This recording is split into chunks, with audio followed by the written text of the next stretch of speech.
Hai guys, I'm Andi.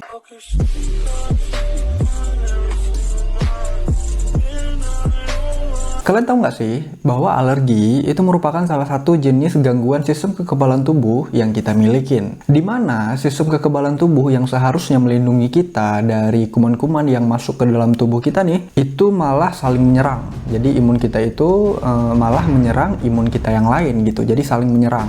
Ibaratnya kayak perang saudara gitulah. Di mana imun kita itu menyerang imun kita yang lain. Ini disebabkan karena sistem kekebalan tubuh seseorang atau imunitas seseorang itu terlalu sensitif atau memiliki sensitivitas yang terlalu berlebihan terhadap protein tertentu nih. Dan sebenarnya reaksi alergi ini bagi beberapa orang itu tidak memiliki gejala yang serius sih sebenarnya. Tapi ada beberapa orang lainnya itu memiliki gejala yang cukup parah. Dan sebenarnya penyebab alergi ini ada banyak sih. Cuman yang paling sering itu terjadi karena faktor genetik. Jadi apabila ada salah satu kerabat kalian, baik itu ibu, bapak, atau saudara-saudara yang lain, di mana itu masih dalam satu garis keturunan, apabila salah satu dari mereka itu memiliki alergi tertentu, alergi misalnya benda-benda tertentu atau bahan-bahan tertentu, itu bisa dipastikan kemungkinan besar kalian juga akan memiliki alergi yang sama. Maksudnya sama-sama memiliki alergi, tapi bukan berarti memiliki jenis alergi yang sama. Misalnya si kakak nih memiliki alergi seafood, bukan berarti si adiknya juga memiliki alergi seafood. Bisa aja memiliki alergi yang lain, misalnya alergi terhadap suhu dingin gitu. Oke, seperti yang udah aku bilang sebelumnya ya, gejala alergi ini itu bisa menimbulkan gejala yang ringan hingga gejala yang parah, hingga yang cukup parah gitu. Dimana gejalanya ini bisa berupa gatal-gatal, timbulnya ruam-ruam ataupun merah-merah pada daerah-daerah tubuh tertentu, bengkak pada bagian-bagian tubuh tertentu, ataupun mengalami bersin-bersin nih, misalnya di pagi hari. Dan ini semua biasanya tergantung jenis alergi yang diderita oleh penderita alergi. Dan untuk jenis alergi juga banyak banget nih ragamnya. Misalnya alergi makanan seperti misalnya seafood, ataupun alergi minuman-minuman tertentu seperti susu dengan produk-produk tertentu, ataupun alergi bahan-bahan tertentu misalnya logam atau hal sejenisnya, ataupun alergi suhu misalnya suhu dingin gitu. Dan jenis alergi itu umum sih ya didapetin di sekitar kita. Banyak orang-orang yang alergi bahan-bahan tersebut yang ada di sekitar kita, dan itu biasanya kita nggak menganggap itu hal yang aneh gitu. Dan aku yakin banyak di antara kalian itu memiliki teman yang memiliki alergi, misalnya alergi seafood misalnya, dan itu biasanya hal yang lumrah sih ya, karena memang banyak orang-orang yang memiliki alergi yang sama gitu. Tapi kalian tahu nggak sih, ada loh sebenarnya orang-orang yang ada di sekitar kita itu memiliki alergi yang aneh nih, yang unik, yang tidak biasa, tapi ada gitu. Intinya memiliki jenis alergi yang langka, yang tidak biasa dimiliki oleh orang banyak. Nah, pada video kali ini aku akan ngebahas 5 jenis alergi yang aneh, unik, yang tidak biasa lah. Yang mana jenis alergi ini itu langka terjadi di masyarakat kita. Oke, kita langsung aja ke listnya. Pertama ada alergi sinar matahari atau solar urtikaria. Semua makhluk hidup, terutama manusia nih, itu sangat membutuhkan sinar matahari, terutama untuk kesehatan tubuh nih. Karena memang pakar kesehatan pernah menyebutkan bahwa sinar matahari, terutama sinar matahari pagi nih, itu sangat berguna untuk kesehatan tubuh, di mana tubuh menggunakan sinar matahari ini untuk proses pembentukan vitamin D. Nah, kalian bisa bayangin nih, apa yang terjadi apabila seseorang memiliki alergi sinar matahari. Dan gila nggak sih, berarti orang tersebut nggak bisa keluar rumah, apalagi pada saat matahari lagi terik-teriknya tuh. Kalaupun dia keluar rumah, itu pasti menggunakan baju yang tebal yang melindungi dia dari sinar matahari. Dan mungkin nih, kalaupun dia terpaksa keluar rumah, dia harus menggunakan payung kemana-mana agar melindungi tubuh dia tidak tersengat oleh sinar matahari. Ya, kalau misalnya memang ingin aman, penderita alergi sinar matahari ini itu harus keluar rumah pada saat matahari terbenam ataupun pada saat malam hari gitu. Alergi sinar matahari atau solar urtikaria ini memiliki gejala ya mirip-mirip dengan pasien-pasien penderita alergi pada umumnya sih, seperti misalnya timbul biduran ataupun ruam-ruam yang terjadi pada tubuhnya pada saat si penderita terkena sinar matahari. Cuman pada keadaan yang cukup parah itu bisa mengalami mual, pusing, hingga sesak nafas. Dan untuk penyebabnya itu sama sih seperti pada penderita-penderita alergi secara umum, di mana sistem kekebalan tubuh yang mengalami sensitivitas yang berlebihan terhadap suatu protein tertentu yang menyebabkan tubuh melepaskan histamin sehingga memicu reaksi alergi. Kedua, ada alergi air atau sering disebut dengan aquagenic urtikaria. Jenis alergi ini, yaitu alergi air ini, itu merupakan kondisi yang sangat langka. Bahkan lebih langka dari penderita alergi sinar matahari, which is seseorang akan mengalami gatal-gatal, ruam kemerahan di tubuhnya, bahkan hingga timbulnya biduran apabila seseorang terkena oleh cipratan air. Tunggu, berarti dia nggak bisa mandi dong? Mungkin dia mandi dengan parfum kali ya?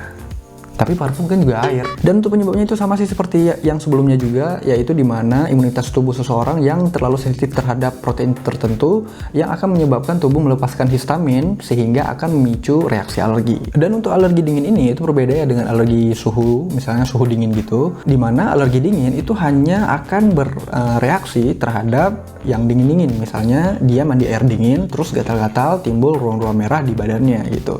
Tapi kalau misalkan mandi air panas itu nggak biasa aja gitu. Ataupun di pagi hari nih, di pagi hari dia bersin-bersin berlebihan gitu, tapi di siang harinya itu enggak gitu. Dan itu sering terjadi di setiap pagi. Nah berarti dia ini memiliki alergi dingin gitu. Berbeda dengan penderita alergi air, apabila dia terkena air dingin, mau air panas, mau cipratan air, bahkan keringat dia sekalipun apabila menyentuh kulitnya, reaksi alergi akan timbul di badan dia. Badannya akan gatal-gatal, timbul ruam merah, kemerahan, bahkan hingga biduran yang terjadi di kulit tubuh dia. Waduh, gila juga nih. Bahkan keringat sendiri pun alergi.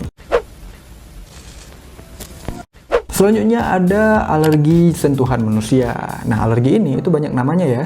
Ada skin writing ataupun dermographism. Nah, sesuai dengan namanya nih, skin writing, tulisan kulit. Nah, kita memang bisa menulis tulisan-tulisan dengan menggunakan sentuhan kita nih pada kulit penderita alergi sentuhan manusia ini. Karena memang jenis penderita ini itu tidak bisa bersentuhan dengan kulit manusia lain. Dan apabila itu terjadi, itu akan membuat timbulnya ruam pada kulit yang terkena sentuhan tersebut. Ini lebih parah dari alergi air tadi ya.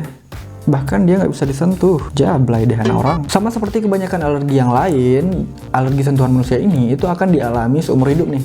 Obat-obatan itu hanya akan meredakan gejala sementara doang nih. Keempat, ada alergi uang. Demi apa alergi uang? Ini gila nih, anak sultan nih. Bahkan di atas sultan nih. Alergi uang, men. Tapi tunggu, kalian jangan salah paham dulu nih. Uang yang dimaksud di sini itu merupakan uang logam. Jadi sebenarnya si penderita ini itu hanya alergi logam gitu. Dan kebetulan salah satu jenis uang kan diproduksi dengan bahan logam. Jadi uang kertas boleh gitu ya. Keadaan ini itu kemungkinan merupakan reaksi alergi terhadap nikel ataupun sulfat. Nah, kalaupun bener nih nikel penyebab alerginya, maka penderita itu disarankan untuk tidak menyentuh benda-benda yang berkilau. Seperti misalnya perhiasan, bagian besi di celana jin, jepit rambut yang berbahan nikel, dan bahkan gagang pintu. Tersiksa? Ya pasti tersiksa lah. Tapi tenang aja, si penderita itu bisa menggunakan alternatif lain sih. Bisa mengakali alerginya itu, yaitu dengan menggunakan sarung tangan apabila bersentuhan dengan bahan yang mengandung nikel.